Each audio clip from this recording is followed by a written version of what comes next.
Big Jim McClain.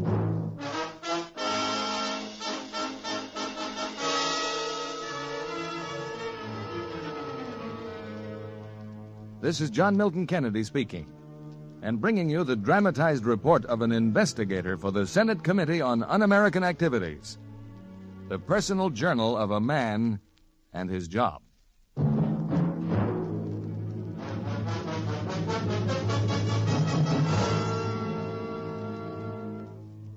The official report says that I was assigned to the case on Monday, September 15th, 1952. Unofficially, it was my anniversary. Nancy and I had been married exactly 1 week. But I guess Lowry, he's our chief investigator, isn't the sentimental type. Or if he is, his sentiment has a patriotic flavor to it. I don't have to flag wave with you, Jim. You'll be halfway to Cleveland by this time if you realize the seriousness of these charges. Lowry, this is a crank letter if I ever saw one. A factory full of communists ready to slip poison into every can of food shipped to our armed forces the minute we have trouble with Russia. All right. I'll admit it is fantastic.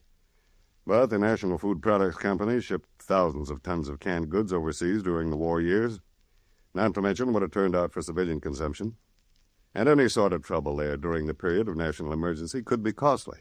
Oh, no, wait a minute. You mean if the commies really are entrenched at National, they could cause plenty of damage without using strychnine, is that it? Mm-hmm. Right on the button. Work stoppages, wildcat strikes, absenteeism, or sabotage of any kind might contribute to an acute food shortage. When do you want me to leave? I made a reservation for you on the midnight plane.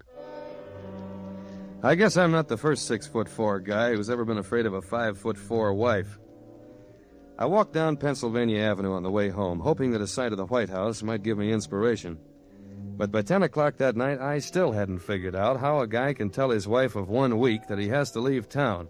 But he may be gone a few days, a few weeks, or a few months. Fortunately, Nancy's main interest in life at that moment were the curtains she'd just finished hemming, and so she hadn't been paying too much attention to me. Those go on the middle window, Jim. I think those brackets that are up there ought to fit. Yeah, it seems to. That's a break. I knew there must be some reason for my marrying you. Hmm? Well, I couldn't have found many husbands tall enough to hang curtains without even using a ladder. What's wrong, Jim? Well, nothing. Nothing's wrong. You still sore because I applied for that job? I'm not sore about anything. Well, something's troubling you, I know it. Nance, I've got a new assignment. I've got to leave for Cleveland in a couple of hours. Well, that's not so terrible. I haven't actually started to work yet. You couldn't come along, honey, even if you hadn't accepted a job. Well, I'll come down and spend Saturdays and Sundays with you, can't I? Cleveland's not very far. I'm sorry, baby. Well, how are you planning to spend your weekends, Jim? Well, working, probably, but that's not the point. Well, maybe you'd better get to it. It's this way, Nancy. The papers played up that last case too big. You know, Hawaii, the investigator on the case, finding romance in the magical islands, and a flock of subpoenas and a wedding license issued the same day. Swell copy, hit every newspaper in the country. Taking you along would be just like wearing a neon sign reading Big Jim McClain. You'd be a dead giveaway. But what do you intend to do? Go disguised as a singer's midget? I worried about Nancy's attitude the whole flight to Cleveland. But by the time I'd arrived there, my mind had turned to the job at hand. I rented a car the next morning. That was Tuesday, September 16th, and drove out to the factory on Euclid near East 140th. Maxwell Lincoln, National's energetic young president, proved 100% cooperative. I'll give instructions to our personnel director to give you all the help she can. She, huh?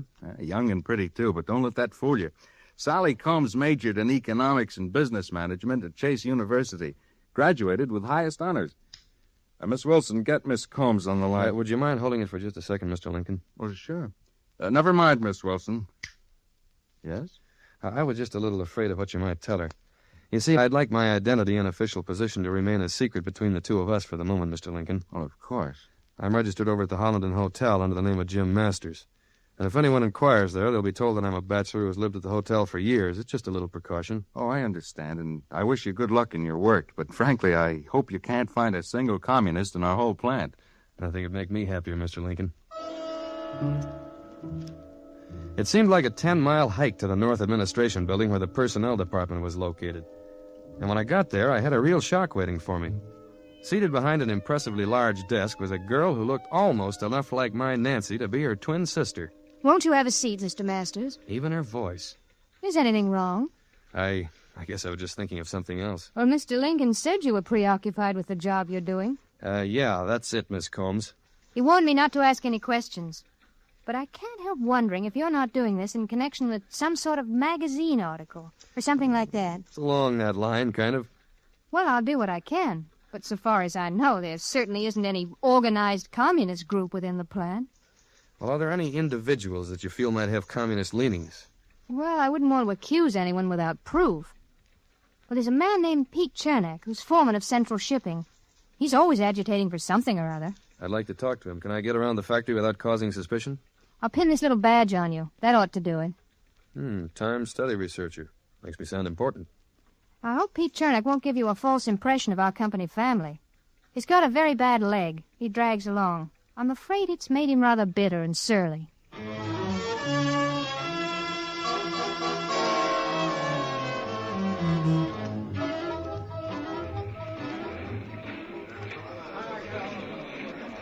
Now, look, mister, you want to ask me questions about the work here, okay, but you're trying to pry into a bunch of stuff that's none of your business. Now, what's your angle? Well, in doing a time study, Mr. Cherning, it's been determined that the men's work can be seriously affected by their frame of mind. So if some of the men spend their lunch hour talking about... What they talk about in their lunch hour doesn't concern me. And even if I happen to know, I wouldn't tell it to a company stooge. Well, you got me all wrong. I think I'm getting you pretty right. What do you figure is the peak hours for this department? I haven't checked on that yet. Well, I was thinking maybe you might recommend a switch over to unit rates for this department. Any chance of that? It's worth thinking about. Worth thinking about. Unit rates for Central Shipping. You're darn right I got you figured, pal. Time study researcher, huh?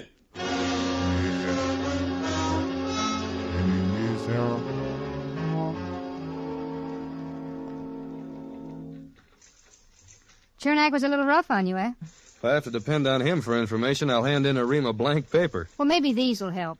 I've made lists of all the men in the plant I thought you might want to question. Well, gosh, that's terrific, Miss Combs. Now, that's the kind of a lift a guy needs on the first day of an assignment. And look, if I can ever do you a favor, just name it. Sally and I continued to work closely together for over 2 weeks. But despite her help, I got exactly nowhere. The men on the list were either able to clear themselves or else refused to talk.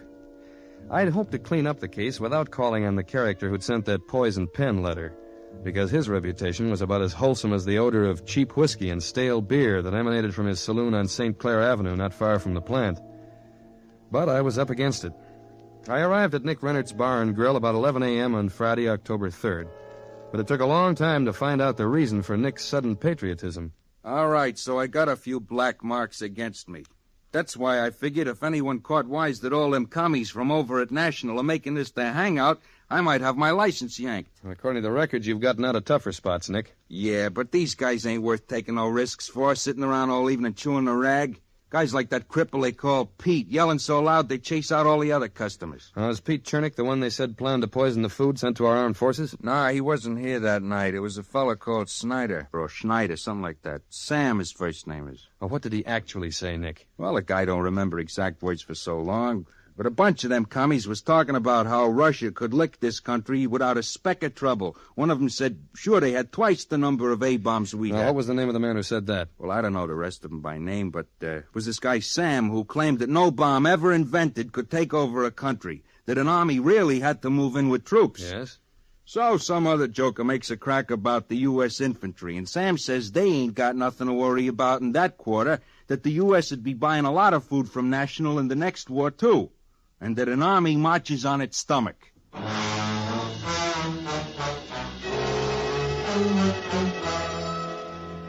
I had one new name, Sam Schneider, or Snyder. But if he was a pal of Pete Chernak's, he'd probably been tipped off, so I decided to go after this one in a little different way. I talked to Sally Combs and told her that I might not be in for a couple of days, and then I headed for the local offices of the United Food Workers Union. Harry Kahn, its business agent, had a good record in our books. It's SNEIDER. Everything we got on them's right here on this card. Job qualification, employment record, dues payments, and home address.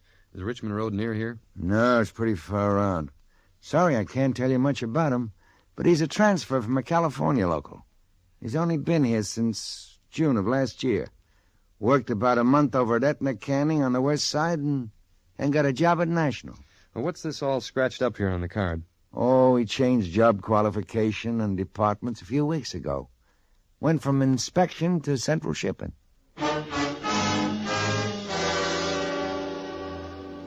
I phoned Washington for a check on Schneider, but it took until 6:35 p.m. for them to get back to me. Schneider was a man with a very colorful past, and the color was red. It was too late to find anyone of authority where he used to work, and I didn't want a chance going to his house at an hour when he'd probably be home, so I hit the hay early. The next day was Saturday, October 4th. I got an early start for the west side, but it was almost noon before I located the Etna Canning Company. It was a small plant on a hard-to-find street off Lorraine Avenue. I saw the head of the company, Mr. George Baird. Not at all. I'm happy you found me here. I don't usually come in on Saturdays at all, but I have a luncheon meeting right near here today. Well, I'll try not to hold you up for too long, Mr. Baird. Don't worry. They're obliged to wait for the guest of honor. The Citizens for America are awarding me a little plaque for what they deem outstanding Americanism. Oh, that's very nice. Yes. Oh, here we are. Schneider, Samuel. Now, let's see. He was in our employ from July 6th to August 18th of last year. Work satisfactory, but left to obtain a job elsewhere at an increased salary. Did you know when you hired him that he had a long record of communist and communist front activities?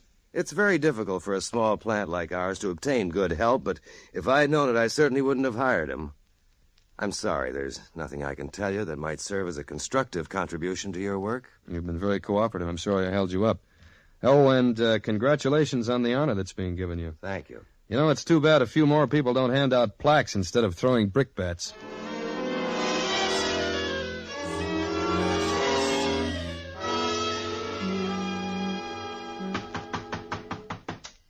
You can save your knuckles, mister. There's no one home at the Snyders. Thanks. You a bill collector or something? No. Well, it wouldn't surprise me any if they didn't pay their bills. The way he plays poker until all hours. You'd think those poker games were something, the way he carries on. Always sending his wife and kids out to the movies and not letting them back in the house until the men have Now, gone. those poker games that the house is cleared for, do you happen to know who plays in them? My husband would know. I'm not acquainted with any of them except Al Orniker. He's foreman at Phil's department over at National. One more name. If I'd gone to Schneider's house the night before, I probably would have walked smack into the cell meeting and learned them all. Snyder's shift ended at 4 on Saturday, and it was almost that time when I reached the plant and headed for central shipping. There was an extra rush on to clean off the dock, and the cranes were scooping up huge piles of enormous crates. A dozen men were rushing around the loading platform, and any one of them could have been Schneider so far as I was concerned. I saw Pete Chernick shuffling toward me, so I hurried over to the timekeeper's desk. Be with you in a second, mister. Pete Charnick, you haven't signed the dailies yet. Couple of minutes, Art. Okay. Do something for you, mister? I was wondering where Sam Schneider was. I'll get him for you. Oh, look, I don't want you to... Snyder, Sam Snyder. You wanted the timekeepers. Snyder, Sam. Watch out, mister. That train's swelling its load. The stuff's coming right at you, mister. You better get out of the way.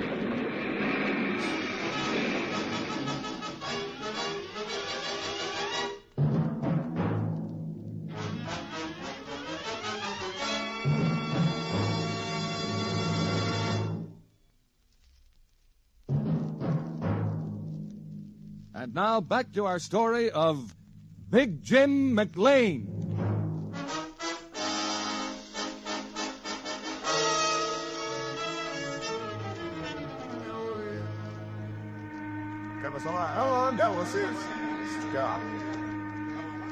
Oh. Here, have a swig of this coffee.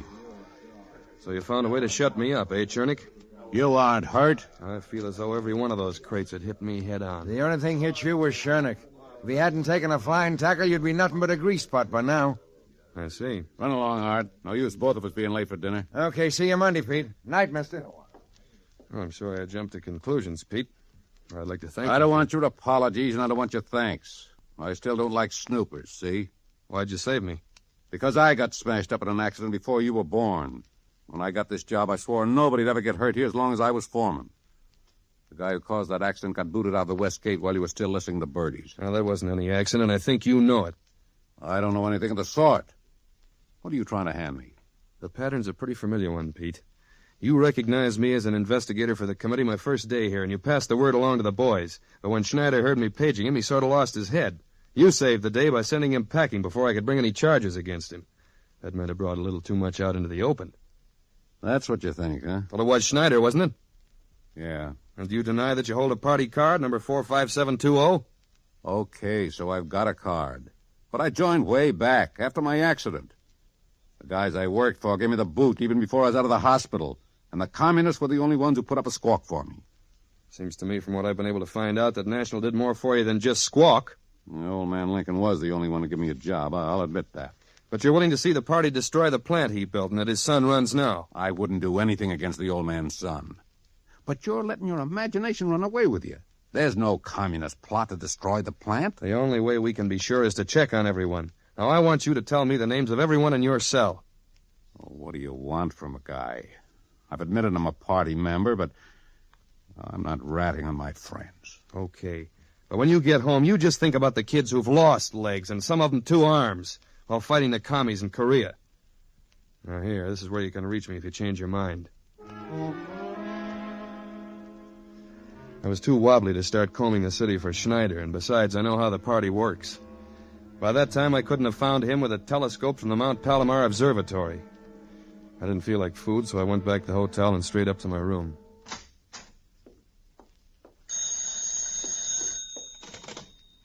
Hello?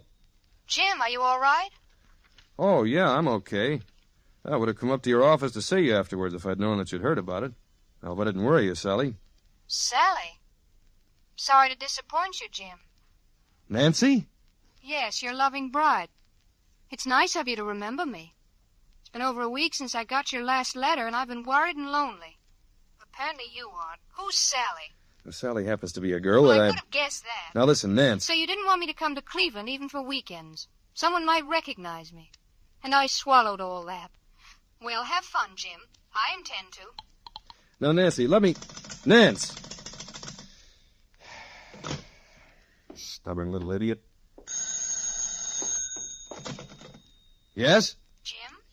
Well, I'm glad you decided to call back. Now, if you think for 1 minute that I didn't call you before. Say, who do you think this is? Sally? Present. Right downstairs in the lobby. I had a date to meet someone here for dinner, but it looks as though I've been stood up. Have you eaten yet? Oh, no. Looks as though you're going to make me go all the way. Jim, you once said if I ever wanted a favor from you, I should name it. Well, I'm naming it. I want you to save me from the horrible fate of spending Saturday night all alone. Okay, we'll do the town. Why not?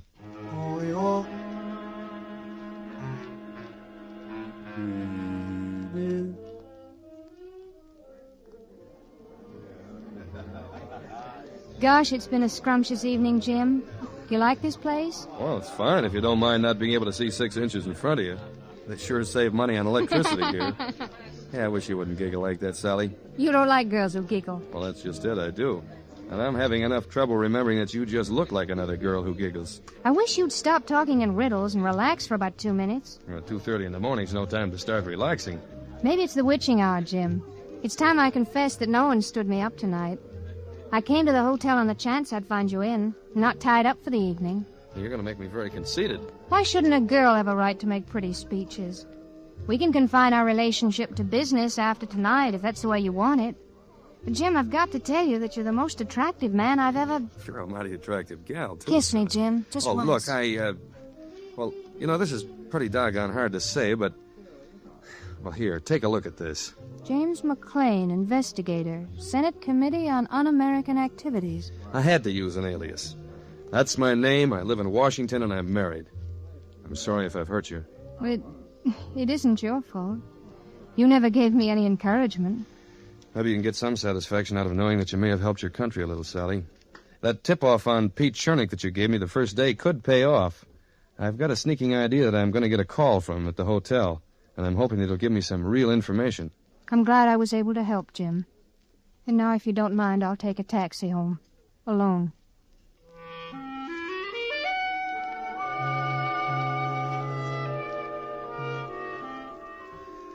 I put her in a cab, and then I walked back to the hotel, feeling like a dog. I bought a Sunday paper at the desk, and after I'd undressed, I began to read. The political situation was still taut, and little Orphan Annie was having a heap of trouble. And there was that little item about George Baird getting that Patriotism Award.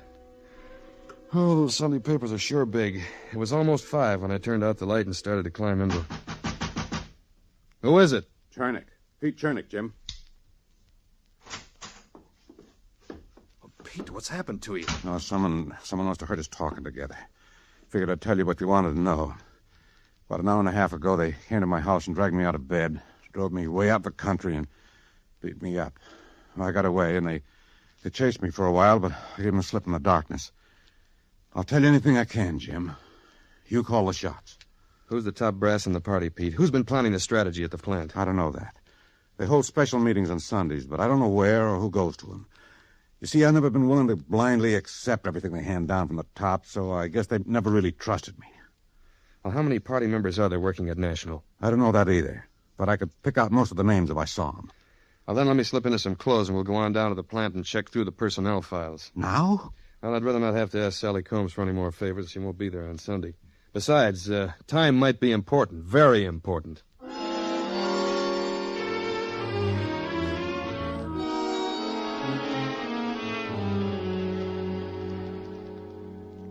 I still don't understand what you're all excited about, Jim. You will if Lowry ever comes back to this phone. Come on, Lowry, get on the ball. Well, I'm looking, Jim. I don't see anything yet. Oh, hold on a minute. But you've already talked to most of those guys, Jim. And what I didn't know, Pete, was that almost every single one of them came to National from Aetna. Jim, that Americanism organization could be a phony, but I haven't a thing on it.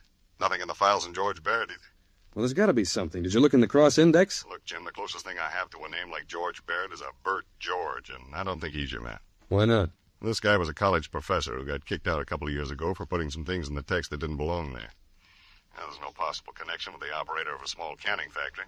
You're on the wrong track, Jim. Well, maybe not. This guy sounded as though he might have been a professor at one time. Hey, just a minute, Lowry. Now, what was the name of that college? Chase University. Taught economics and business management. That does it, Chief. You can go back to bed now. What are you... Bye. Hand me that piece of Sunday paper, Pete. Sure. You know, Jim, if we could figure out where they hold their Sunday meetings, you might be able to... I think it's right here in the paper. What? Here it is. Well known for his philanthropic and civic work, Mr. Baird is a resident of fashionable Lynn Haven. Now, where's Lynn Haven, Pete? Oh, it's nearly halfway to Sandusky. I'm not 6. Well, I better clear the way, because I'm coming through.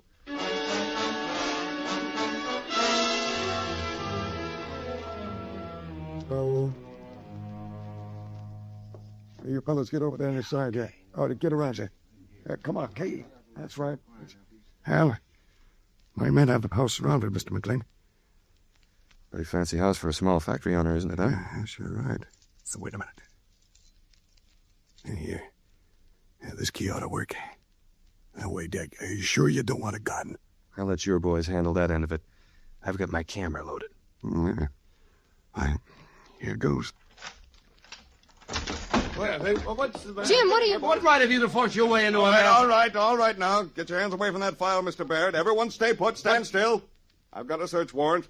My friend here has a few subpoenas he'd like to hand out. Have at first a little picture, if you don't mind. Watch the birdie.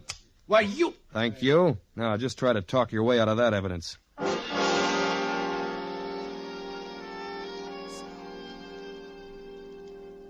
Their files contained carefully worked-out plans for taking over the food center so vital to our nation. We found no evidence of a plot to use poison, but that was about the only bit they had overlooked. The Aetna plant was a blind that served only as a training ground for the party members so they could learn just enough to get them by in the industry. And then Sally Combs, George Baird's honors student when he was a professor at Chase, placed them in key positions at National. And every single thing that she'd done had but one objective. She'd put the finger on Pete as a sacrificial goat because he was a nonconformer and they didn't trust him. She'd burdened me with long lists to delay my work, and she'd come to the hotel that night to find out just how much I'd learned. And when she discovered that I'd expected information from Pete, she sicked the goon squad on him. Well, that was the story. But I managed to forget the part about Sally Combs when I told Nancy a little about the case. However, Nancy managed to unearth a copy of the group picture that I'd taken at the Baird Mansion. You know how wives are. Jim, have you noticed that that girl in the picture looks a whole lot like me? Nonsense, honey. No, I mean it. Well, not if you look close. Now, you've got a sort of an amused look, and hers is cynical. If you study her face, you can see that she's a lot older than you are, and more worldly. And her mouth has a cruel twist to it. She doesn't really look at all like you, honey. It's nothing but an optical illusion.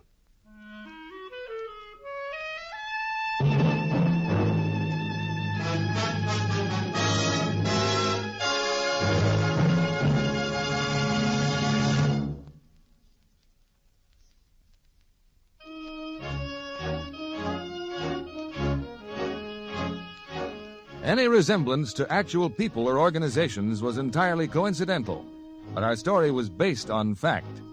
The role of Jim McClain was played by Jim Arness, and Doe Avedon appeared as Nancy. Others in the cast were Will Wright, Carlton Young, Shepard Menken, Florence Ravenel, Bill Boucher, and Joe Forte. Original music was composed and conducted by Frank Worth, and Bud Lesser wrote and directed. Big Jim McClain is a Wayne Fellows production. John Milton Kennedy speaking.